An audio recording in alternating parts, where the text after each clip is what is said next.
A solitary rancher thought his family days were long behind him until a barefoot orphan appeared beside his fence and whispered, "Sir, could you pretend to be my dad just for a day?" What he did next no one saw coming. Before we continue, tell us where you're watching from. The dawn stretched like diluted blood over the Kansas plains, tinting the tall grasses with a pink glow as they swayed in the morning breeze. Everett Shaw walked the perimeter of his property with the precision of ritual, checking the fences that kept his cattle safe and his world in order. It was a routine he had perfected through nearly a decade of solitude, each step measured, every inspection meticulous. His worn boots crunched against dry earth as he neared the northwest corner of his ranch, where the wooden fence stood like a barrier between his land and the vast open territory leading toward Dodge City. He always lingered here the longest, not because the fence needed it, but because from this vantage point he could see the endless horizon he had once approached with hope, back when the future felt like more than a string of identical days. But this morning something was different.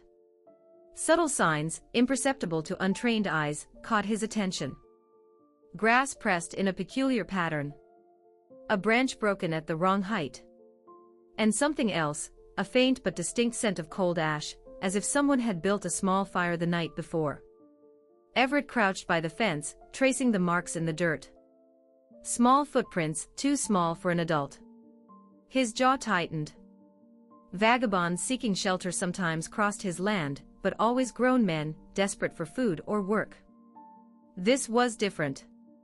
He rose slowly, scanning the area with the methodical awareness of a former soldier. That's when he saw her. A small figure curled against the other side of the fence, nearly invisible in the morning shadows and tall grass. At first, he thought it might be an injured animal. But when it shifted slightly, clarity set in. It was a child. No older than 9 or 10, with tangled brown hair falling over a dirty yet alert face. Her clothes were torn and stained, her arms wrapped tightly around her knees. The restless way her eyes darted spoke of a vigilance born from fear. Everett froze, a silent war raging inside him. For years he had avoided any interaction with children, building invisible but impenetrable walls around that part of his heart that had once dreamed of laughter and small footsteps running through his home. Every chance encounter in town had been a painful reminder of what he'd lost, the promise he had failed to keep. But this girl wasn't in town. She was here, at the edge of his world, vulnerable and clearly in trouble. Their eyes met through the fence. For a moment, neither moved. Her eyes, honey brown and expressive, held a hardness that shouldn't exist in someone so young. It was the gaze of someone who had learned too soon that the world could be cruel. "Good morning, sir," she whispered, her voice barely carried by the wind. Everett gave a brief nod, words catching in his throat. Speaking to children felt like trying to use a forgotten language. The girl stood, brushing dirt from her ragged dress. She was smaller than he'd first thought, worryingly thin, yet she carried herself with innate dignity despite her desperate condition. "Is this your land?" she asked, gesturing vaguely at the ranch behind him. "Yes," his voice came out rough from disuse. She nodded as though confirming something she already knew. "It's beautiful. The horses especially, I saw them yesterday afternoon." Everett frowned. "You've been here since yesterday." "Not on your land," she clarified quickly, lifting her hands in defense. "Just nearby. I didn't take anything, not even water from the well, I promise." Something in her wording, the precise denial, told Everett she'd been in trouble before for taking things, or at least accused of it. "Where are your parents?" he asked, though he suspected the answer. The girl's eyes darkened. "I don't have parents, sir. I suppose you could say I'm an orphan." The word dropped between them like a stone in still water, ripples of discomfort running through Everett's bones. "Do you have somewhere you should go back to?" "There was a place," she said carefully. "But it wasn't good for me to be there." Everett recognized that guarded phrasing, skirting around painful truths without outright lying. He had used the same language when people asked about his wife and daughter. "You hungry?" he asked suddenly, surprising himself. Her eyes lit up briefly before caution returned. "A little." Every instinct told him to step away, maybe offer some food, and direct her toward town. But something about her, the way she carried herself, made the idea of turning her away feel like betrayal. "Wait here," he said, turning toward the house. "Sir," her voice stopped him. She had stepped closer to the fence, her small hands gripping the wood. "I have to ask you something. It's important." Everett waited, unease coiling in his stomach. "Could you pretend to be my dad? Just for a day?" The word struck Everett like a hammer blow. He went still, convinced he must have misheard. "What did you say?" "I know it sounds strange," she rushed on, words tumbling out in a nervous stream. "And I know you don't know me and probably think I'm crazy, but there's a woman, a state inspector, coming for me. If she thinks I already have a place, that I already have a family, then maybe she won't take me back to where I was before." Everett felt as though the ground shifted beneath him. Such a simple request had ripped open the part of his chest he had kept locked for years. A pain so sharp it nearly stole his breath. "My name is Lucy," the girl said firmly, cutting into his silence. "Lucy Queen. I know it's asking a lot, and I know you probably don't want anything to do with me, but I don't have anyone else. And you seem like someone who could be a good dad." The last words were barely a whisper, but they carried a desperate weight. Everett could see in her eyes that this wasn't impulsive. She had thought this through, considered her few options, and then chosen him. "Lucy," he repeated softly, testing her name on his tongue. "Why me? Why not someone in town?" She looked down, nudging a stone with her bare toe. "People in town talk. I've heard things about you. They say you're a good man, that you keep to yourself, that you don't bother anyone and don't like to be bothered. I thought maybe you'd understand what it feels like to just want to be left alone." There was a wisdom in her words that went beyond her years, a hard-won understanding of human nature born from pain. "I don't know anything about being a father," Everett said at last, his voice rougher than intended. "You don't need to know," Lucy answered quickly. "You just need to be here. Maybe say I'm yours if anyone asks. Only for a day, I promise." Everett shut his eyes, feeling the weight of the choice press down on him like a stone. In his mind he saw the face of the daughter he had lost, the infant who had lived only a handful of days before illness stole her and her mother. For nearly a decade, he had avoided any situation that could reopen that wound. But here stood Lucy Queen, asking him to pretend to be exactly what he had once longed to be more than anything in the world. He opened his eyes to find her watching him with a mixture of hope and resignation, already bracing herself for rejection but still daring to hope. "When is this inspector coming?" he asked, surprising himself with the question. Lucy's eyes widened. "I'm not sure exactly, soon. Maybe today, maybe tomorrow." Everett glanced toward his house, then back at her. He knew with bone-deep certainty that he was about to take a step that would alter his carefully ordered life forever. "All right," he said finally, the words slipping out before he could stop them. "One day. But after that, we'll have to find you a real place to stay." The change in Lucy's face was immediate and devastating. Hope bloomed in her eyes like sunlight, and a smile spread across her dirt-streaked face so pure it stirred something long dormant in Everett's chest. "Thank you," she whispered. Then louder, with conviction, "Thank you, Mr. Shaw." Everett felt a forgotten warmth flicker within. "Come on inside," he said, moving to open the gate. "If we're going to do this, you need to look like you belong here." As Lucy stepped onto his land for the first time, Everett Shaw couldn't know that this choice, made in a single moment of reluctant compassion, would change both of their lives in ways neither could yet imagine. The sound of Lucy's small boots following him toward the house felt strangely familiar to Everett, like an echo of dreams he had buried long ago. The sun was climbing higher now, bathing the ranch in golden light. And for the first time in years, Everett Shaw was not walking alone. At the porch, he stopped abruptly, struck by what he was about to do.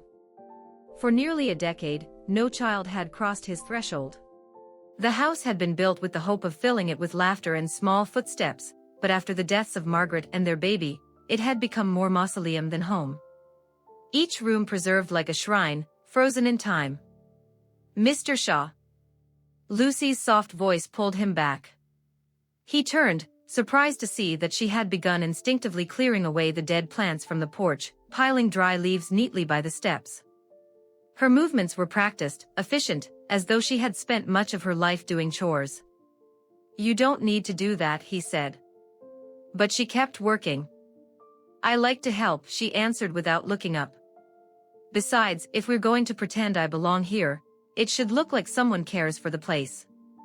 There was a simple logic in her words that Everett couldn't deny. He realized with a jolt how long the porch had been left neglected, months, maybe years. He had stopped noticing, blind to the slow decay around him. "There's a well behind the house," he said at last. "And soap in the kitchen if you want to wash up." "Can I finish this first?" she asked, straightening up with her hands full of brittle leaves. "It won't take long." Everett gave a small nod and went inside. In the kitchen, he tried to see the space through someone else's eyes, through Lucy's, through the inspector's. The room was functional but Spartan. Plates were clean but few. Surfaces clear to the point of austerity.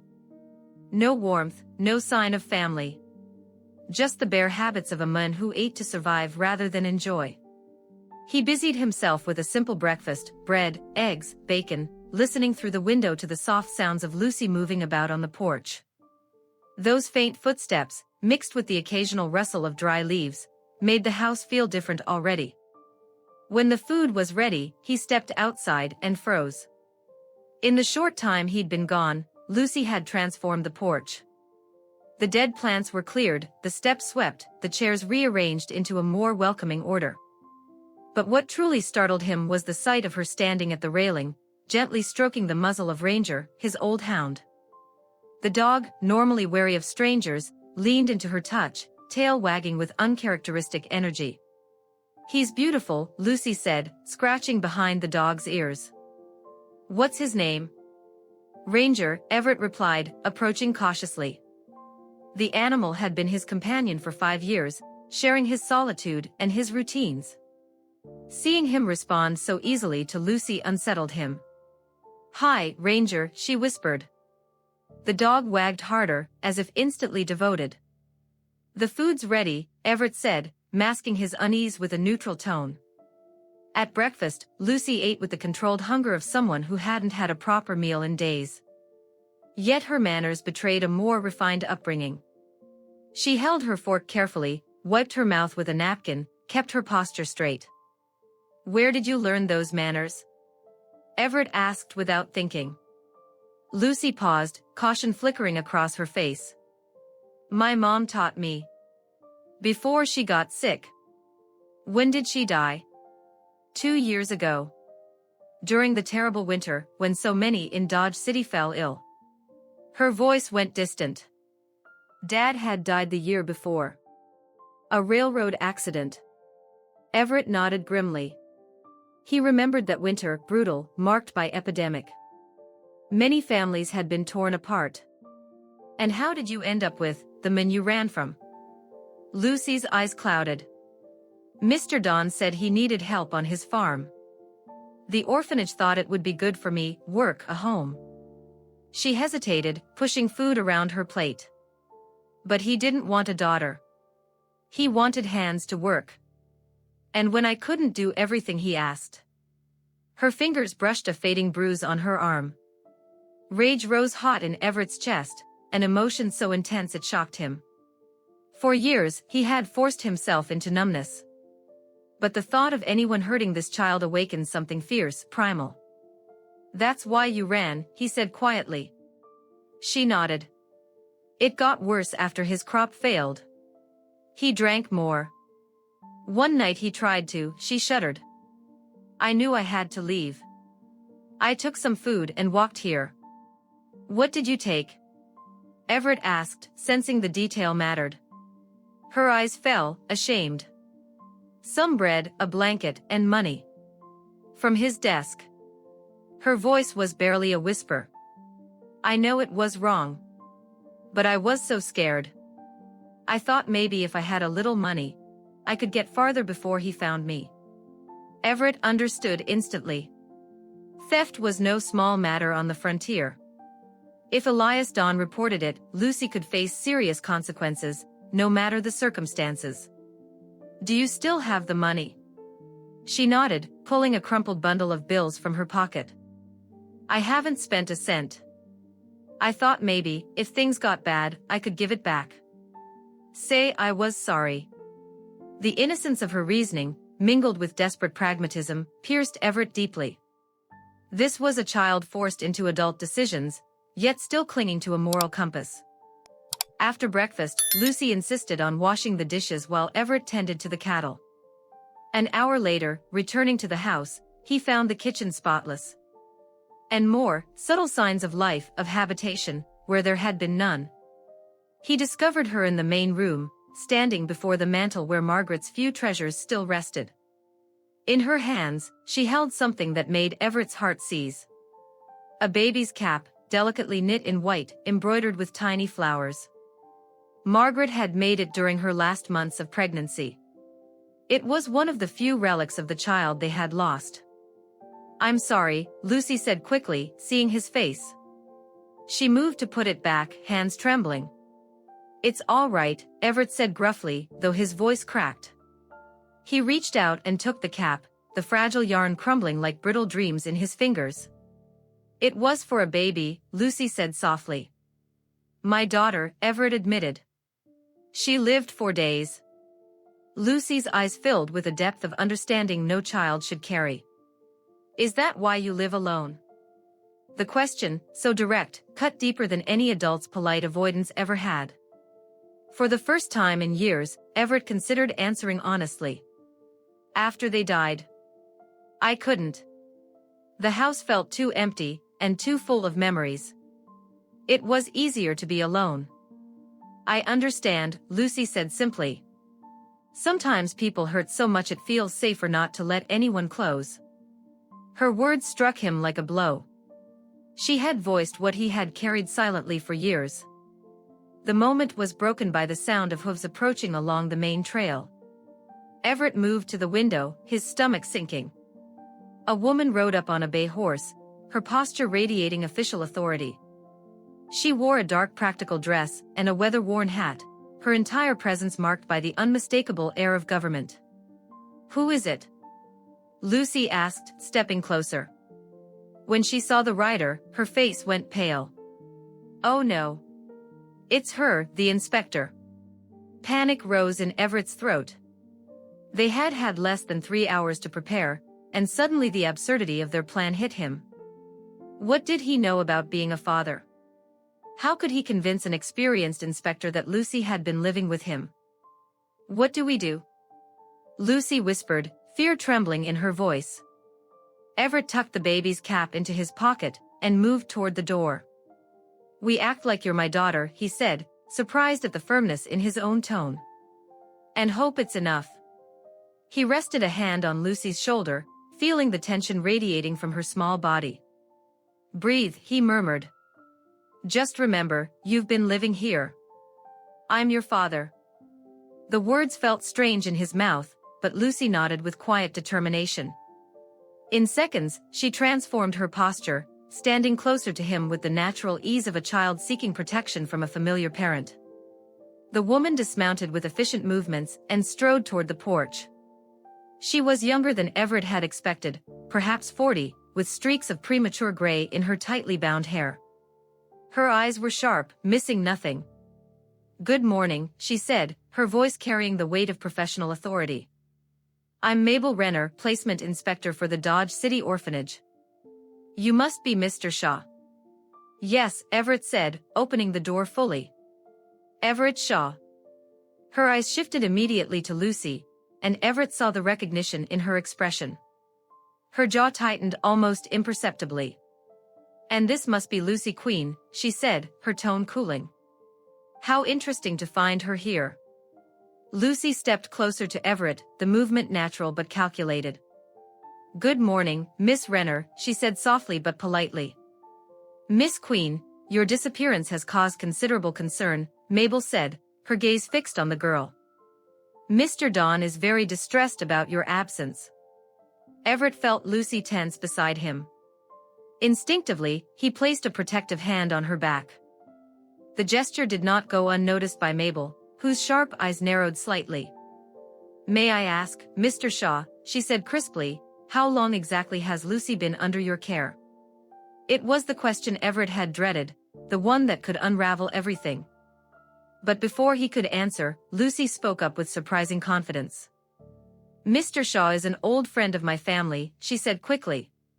He knew my mom before she married my dad. When things got bad with Mr. Don, I came here. It was a brilliant lie, specific enough to sound plausible, vague enough to avoid easy verification. Everett looked at her with new respect, realizing she had prepared this story long before meeting him. I see, Mabel said, clearly unconvinced. And when exactly did this transition occur? A week ago, Everett answered firmly, choosing a timeline that gave plausibility without too much risk. Lucy appeared at my door very upset. When she told me what was happening, he let the sentence trail off, allowing Mabel to draw her own conclusions. Years as a soldier had taught him that sometimes silence was more persuasive than words. Mr. Don claims Lucy stole money and property from his home, Mabel said bluntly. Those are serious accusations. Lucy paled, but Everett stepped forward before fear could overwhelm her. If you mean this, he said, pulling the crumpled bills from Lucy's pocket. She brought it straight to me. She admitted she took it out of fear, but she knew it was wrong. I intend to return it to Mr. Don personally, with an explanation of the circumstances. It was a risk, but Everett knew offering the money voluntarily would lend more credibility than trying to hide it. Mabel counted the bills briskly, her expression unreadable. And are you prepared to assume legal responsibility for Lucy? She asked. The care of a child is no small matter, especially for a single man. Her words carried an unspoken criticism that stoked Everett's anger. I am more than capable of caring for a child, he said firmly. I have a stable home, the means to provide. He stopped himself, realizing he was close to revealing too much of his own pain. But Lucy, with uncanny intuition, stepped in. Mr. Shaw told me about his wife and baby, she said softly. I know it hurts him to talk about them. But I think my mom would have wanted me to be with someone who understands what it means to lose a family. Her words pierced Everett like a blade, truth wrapped in compassion. She had turned his deepest wound into the very reason she belonged with him. Mabel studied them both for a long moment, her mind clearly working.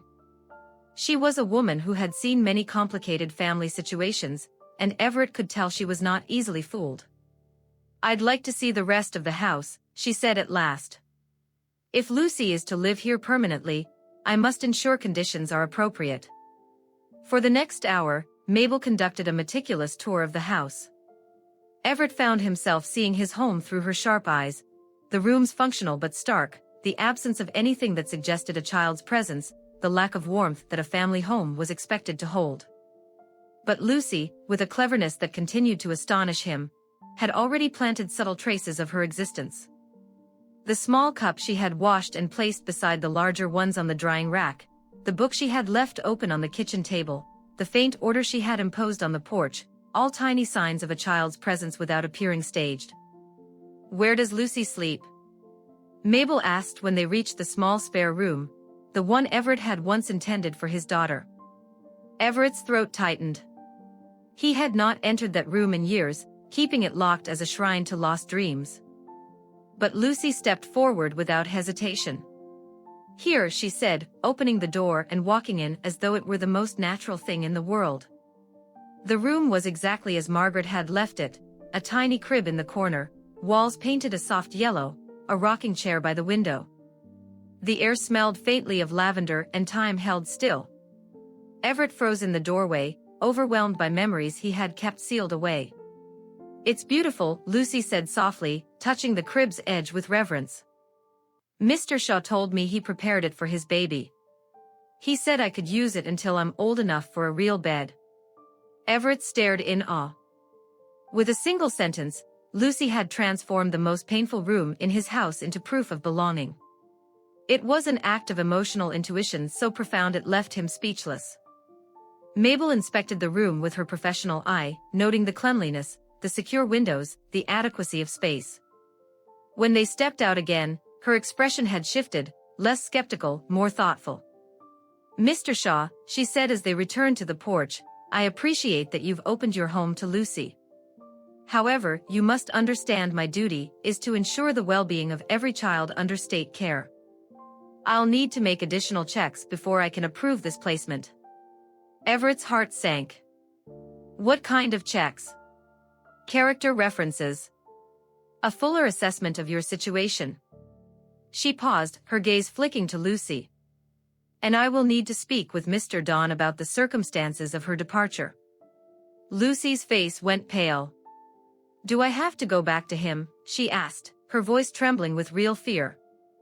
"Not immediately," Mabel replied, her tone softening slightly. "But we must resolve this properly. I'll give you 1 week to demonstrate that this is a genuine, stable arrangement. If by then I'm not convinced," she left the rest unsaid, but the implication was clear. After Mabel rode away, promising to return in exactly 7 days, Everett and Lucy remained on the porch, watching her figure disappear into the distance. 1 week, Lucy whispered. 1 week, Everett echoed. "Do you think we can convince her?" Everett looked at her, the extraordinary child who had entered his life only hours earlier, and already begun to change everything. He thought of the way she had handled the inspection, of her intuition, of the way she had woven his lost daughter's room into a story of belonging instead of pain. "I don't know," he admitted honestly. "But we'll try." What he did not say was that somewhere during the inspector's visit, his motivation had shifted. It was no longer just about keeping Lucy from an abusive situation. It was about protecting something new, fragile, and dangerous in its hope. The next 3 days passed in a strange rhythm of domestic routine and quiet tension. Lucy slipped into ranch life with a natural ease that both comforted and unsettled Everett. Each morning he found her already awake, feeding the chickens, brushing Ranger. By afternoon, while he worked the cattle, she tidied the house or sat on the porch reading, creating an atmosphere of family life the home hadn't known in years. But it was at night, over quiet suppers, that Everett felt the danger of their arrangement most. The house, once silent, now rang with Lucy's soft chatter. And he realized with dread and longing that he had begun to imagine a future where this was not temporary. On the 4th day, unexpected visitors arrived. Everett was mending a section of fence when the sound of several horses drew near. Looking up, he saw a large, broad-shouldered man riding hard, accompanied by Deputy Ben Larkin and another figure Everett didn't recognize. The big man dismounted roughly, his face red with heat and barely contained anger. His eyes carried something that put Everett instantly on guard. "You him?" the man demanded. "I'm Shaw," Everett answered evenly. He could see Lucy pressed against the doorway of the house, trying to disappear. "I'm Elias Don," the man said, and the name dropped like a stone between them. "And I've come for what's mine." Deputy Larkin stepped forward, his expression uneasy. "Mr. Shaw, Mr. Don claims Lucy Queen legally belongs in his custody. He also alleges she stole from his home when she ran. And I want my money," Don added, his gaze fixed on Lucy with a venom that made Everett's skin prickle. "That little thief took it from my desk." Everett felt anger rise, but kept his voice calm. "The money has already been returned to Inspector Renner. As for Lucy, she's under my care now." Don gave a harsh laugh. "Care? Legal? Since when?" "That girl was assigned to me. I've got papers. I have a custody petition in process," Everett lied smoothly, knowing it would eventually be checked but needing to buy time. "Let me see those papers," Don demanded. Before Everett could reply, the third man spoke. "I'm Judge Hammond," he introduced himself, voice weary. "I came because Mr. Don insisted this was urgent." "Mr. Shaw, do you have legal documentation of your custody?" Everett hesitated. This was the moment of truth. The petition is in process. I knew it. Dawn crowed triumphantly. This man has no right to that girl. But the judge raised a hand. I've also spoken with Inspector Renner, who informed me of troubling evidence about Lucy's time in your care, Mr. Dawn. Dawn's face hardened. That woman doesn't understand the realities of raising an orphan. Discipline builds character. I understand the realities of child abuse, the judge said firmly. And the marks Inspector Renner documented on Lucy's body tell a different story. Everett felt his blood freeze. Marks. The judge nodded grimly. Bruises consistent with excessive punishment. Neglect of medical care. It paints a serious picture. She's lying. Dawn barked. Hurting herself to make me look bad. Elias, Deputy Larkin said quietly. You'd best leave now. I'm not leaving without my property, Dawn snarled, the word snapping in the air like a whip. That single word broke Everett's restraint. He crossed the distance in 3 long strides, seizing Dawn by the shirt front and lifting him partly off the ground. She is not property, he growled. She is a child. And if you ever lay a hand on her again. Everett, the deputy's voice cut in, warning. Let him go. Everett dropped him, Dawn stumbling back, pale now beneath his rage. This isn't over, Dawn spat. I've got legal rights. Your rights, the judge said firmly, are under review. Until then, Lucy stays here. As the 3 men departed, Everett stood trembling with adrenaline and fury he hadn't felt since the war. When he turned back to the porch, Lucy was standing there, tears streaming silently down her face. You heard all that, he asked softly. She nodded. Are you going to let him take me back? The question pierced him like a bullet. He moved slowly toward her, aware this moment would define everything. Never, he said, and meant it. Not while I'm alive. Lucy broke then, sobbing in a way that spoke of years of held-back tears. Everett gathered her into his arms, shocked at how small and fragile she felt, but also at the fierce strength in her spirit. I won't let him take you, he murmured into her hair. I promise. That night, long after Lucy had fallen asleep, Everett sat on the porch staring at the stars, facing the truth he had avoided. Lucy was no longer a temporary responsibility. She was his daughter, not by law, not by blood, but by choice, by love, by the way she had breathed life back into his darkened home. The thought terrified him, and lifted him in equal measure. For the first time in nearly a decade, he had something to lose again. And men like Elias Dawn represented not just danger, but the threat of shattering the fragile miracle he had found. Tomorrow, Everett vowed, he would begin the legal process. He would speak with lawyers, file petitions, do whatever it took to protect this extraordinary child who had entered his life like a second chance he never dared hope for. But tonight, it was enough to know she was safe, that she was home, and that he would never face another dawn alone. The week that followed tested Everett in ways the war never had. He rode into Dodge City, his presence in the courthouse a shock to those who remembered him as the recluse rancher. With a grim jaw and steady hands, he signed petitions, answered questions, and swore affidavits. For every line of paperwork, he remembered Lucy's small hand clutching his sleeve, her whispered plea, "Could you pretend to be my dad?" Pretending no longer felt possible. It was truth now. Inspector Renner returned, her sharp eyes softened by what she found. The house no longer looked barren. Lucy's laughter had given it warmth no paint or furniture could provide. Ranger followed her like a shadow, and Everett, though rough and unpracticed, had become unmistakably protective. Elias Dawn appeared once more, spitting threats and waving his papers. But this time, the law had teeth. The bruises documented, the testimony of neighbors who had seen Lucy's fear, and Renner's own report painted Dawn not as a guardian but as a tyrant. The judge ruled swiftly, Dawn's custody was revoked. When the words were spoken in that quiet courtroom, Lucy's breath caught like a bird finally freed from its cage. She turned to Everett with wide, tear-bright eyes. For once, he did not look away. Outside, as the sun sank over the prairie, Lucy slipped her hand into his. "So, am I really yours now?" she asked, voice trembling between hope and disbelief. Everett swallowed hard, his throat tight. "You've been mine since the day you asked," he said. "The papers just finally caught up." For the first time in nearly a decade, he smiled, a real smile, the kind Margaret had once loved. The ranch, long a monument to loss, began to breathe again. The porch filled with Lucy's chatter, the barn echoed with her laughter, and the silence that had once weighed like a stone became a space they shared together.